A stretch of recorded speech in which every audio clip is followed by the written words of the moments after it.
Hello guys, trending na naman ngayon sa social media kung saan nga itong mukha o yung mata nga ni Liza Marcos makikita natin na parang sinuntok nga at namamaga. Dito kasi sa video nila makikita natin na meron talagang kakaiba sa kanilang mag-asawa. Hindi katulad ng dati na parang mga langgam silang hindi nga maghihiwalay na itong si President Bongbong Marcos at itong si Lisa.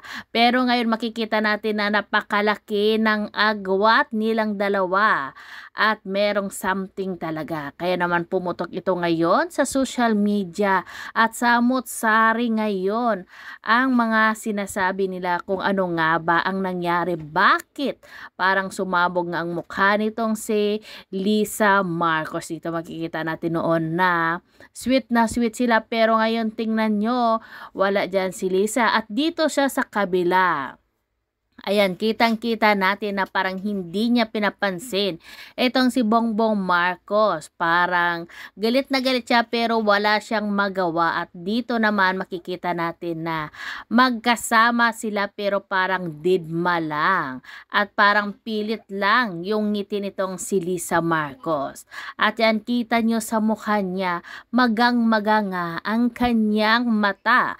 Kung kinagat lang to ng mga insekto ay hindi naman siguro maaaring ganito na parang magang-maga talaga na parang si ginumbag nga ito. At dito makikita natin ang dumaan siya, hindi niya man ang pinansin ni Lisa itong si Bongbong Marcos. At dito makikita natin parang pilit lang talaga ang kanyang mga ngiti. Diba? At dito pero i-zoom in natin, tingnan nyo, yung mukha ay galing talaga itong ginumbag talaga yung mata nitong si Lisa Marcos. At dito sa baba rin, makikita din natin na namamaga din.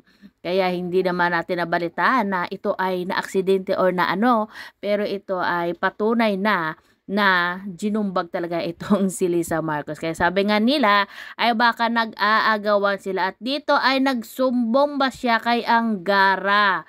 O ayan, diba? Tapos bigla siyang umalis.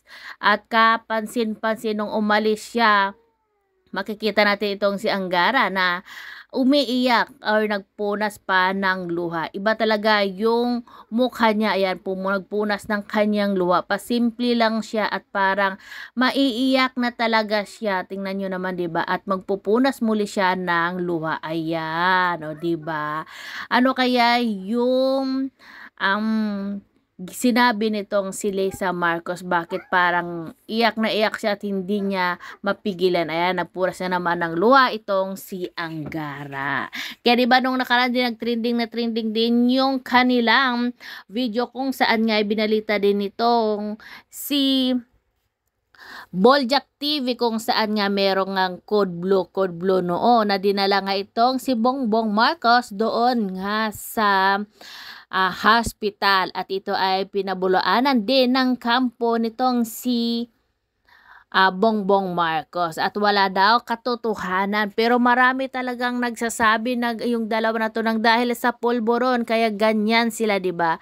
Meron bang mga nagsasabi na ngayon ay panay nga ngiwi nitong si BBM or ni Junior dahil nga dyan sa pulburon na yan, pero hanggang ngayon ay hindi pa rin sila umaamin kahit na meron na mga patunay or may mga video. Ayon pa nga sa kampo ng nila Junior ay sinabi daw nila na gawa-gawa lamang at hindi daw siya yung totoong nasa video or sa picture. Pero gaya nga sabi ni Boljak TV ay meron silang mga ebidensya at magpapatunay. At dito nga ay balitaan na rin natin at napanood na natin dito sa medical hospital kung saan nga ay bistado sila na yung hinahamon nga ang mga Marcoses na magpa-holistic test sila ng kanilang buhok pero hindi sila pumayag at iba pala yung kanilang pinatingnan. Kaya ngayon nga ay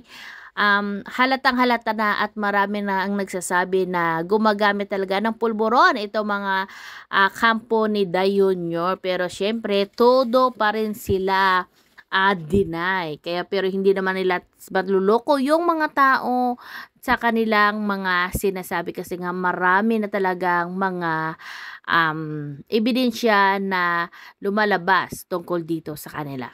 Sa lahat ng uri ng droga, ano-ano pong klase ng droga tinest o lahat po ba kasama? Kanino po? Kay Yung test po na ginawa ninyo, cocaine lang po ang pinagawa.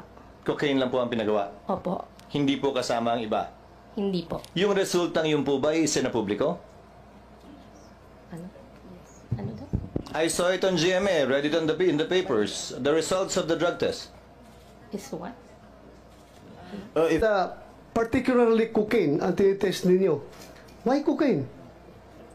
Yun po yung hiningi niya Hiningi ni nung pasyente. sinong pasyente? Si Marcos po. President Marcos. Then, Senator Marcos. Yun ang gusto niyang hingin about cocaine. yun po lang ang So, hiningi niya. your laboratory is capable of tracing cocaine residues dun sa ihi ng pasyente. Yes po. So, iba yung ginagamit nyo sa cocaine, iba yung ginagamit nyo sa Cebu. Iba rin Opo. gagamitin ninyo sa marijuana. Am I correct? Opo. Pero kung ako, walk-in lang ako, pupunta ako doon sa iyo, I want a drug test. Anong gagamitin ninyo? Kung ano pong hihingin nyo. Oh, may ganun ba na hingin?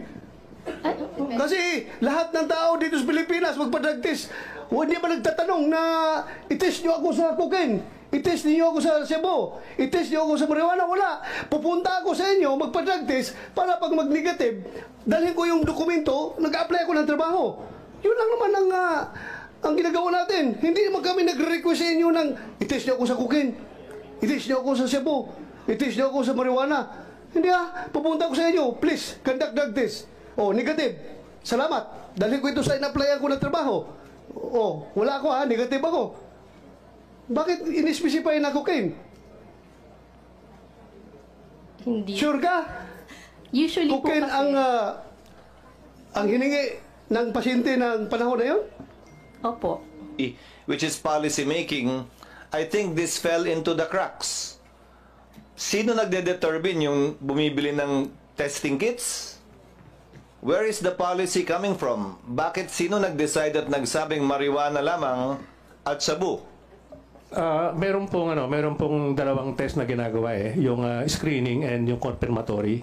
Pag nag-positive po yung sa first screening, ito po yung isa subject for confirmatory at Sir, dito po malalaman. Sir, I agree, sir, but my question is, where is it written na pag drug test required by government, whether for driver's license or for permit to carry firearm outside of residence, you only test for these two prohibited drugs? San po nakasulat yon? Sino nagbaba ng polisiyang yon?